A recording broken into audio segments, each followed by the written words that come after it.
Headlines प्रायोजक राजयोग paints, आनंद तुमचा, रंग आमचा।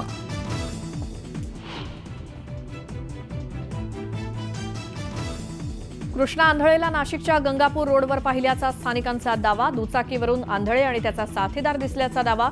पोलिसांकडून सीसीटीव्हीच्या आधारे शोध सुरू, पोलीस अलर्ट मोडवर।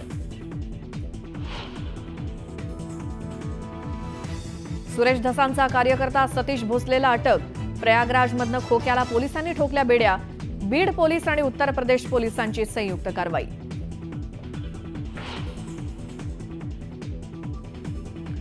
खोक्याला अटक केली ही चांगली बाब, पोलीस योग्य ती कारवाई करतील, सुरेश धस यांची प्रतिक्रिया।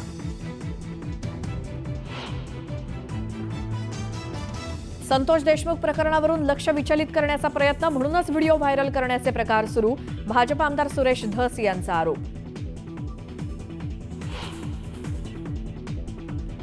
बीडच्या बाभुळवाडी गावात एकाला अमानुष मारहाण, धक्कादायक घटना, कॅमेऱ्यात कैद, तर मारहाण करणारा धनंजय देशमुखांचा नातेवाईक असल्याची माहिती।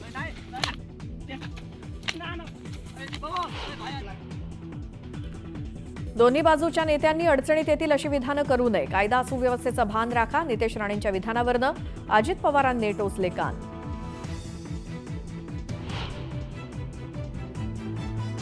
दबक्यात राहायचं आणि हिंदुत्वाच्या नावानं डराव करायचं, संजय राऊतांचा नितेश राणेंवर निशाणा, मंत्र्यांना इतिहासाचे धडे देण्याचा फडणवीसांना सल्ला। मल्हार सर्टिफिकेट मुद्द्यावरनं जेजुरी देवस्थान ट्रस्टींमध्ये संभ्रमाची भूमिका, ट्रस्टी राजेश खेडकरांच्या भूमिकेशी इतर ट्रस्टी असहमत, ट्रस्टींमध्ये सहमती नसल्यामुळे चर्चांना उधाण।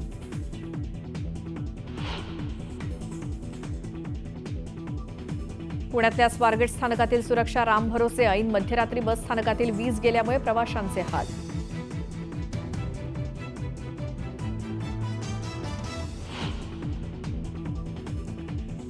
आणि मुंबईतल्या लीलावती रुग्णालयात जादूटोणा होत असल्याचा आरोप, रुग्णालयातील विश्वस्तांच्या कार्यालयात हाडं आणि सांगाडे सापडल्याच्या चर्चांना उधाण, गुन्हा दाखल करण्यासाठी रुग्णालय प्रशासनाची कोर्टात धाव।